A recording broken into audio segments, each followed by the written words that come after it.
Hey everyone, and welcome back to another video. And in this video, I'm going to show you how to edit a ClickUp template. Now, this video is going to be particularly useful for individuals. Let's say that you're starting to use ClickUp and you've already created a template.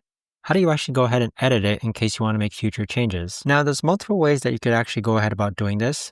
The first way, or one of the ways, is that if you click onto a task and then click on the three dots in the upper right hand corner and then highlight template, then click on browse templates. These are going to be the templates from your workspace.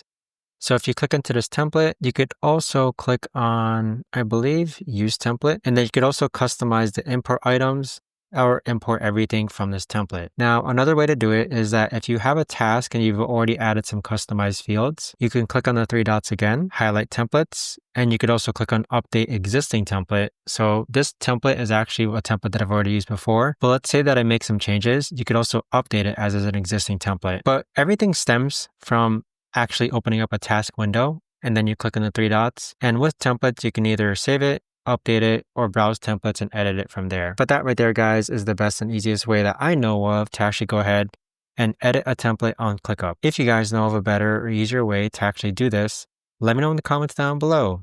I would love to know. Thanks so much for watching, everyone, and I'll see you guys all in the next video.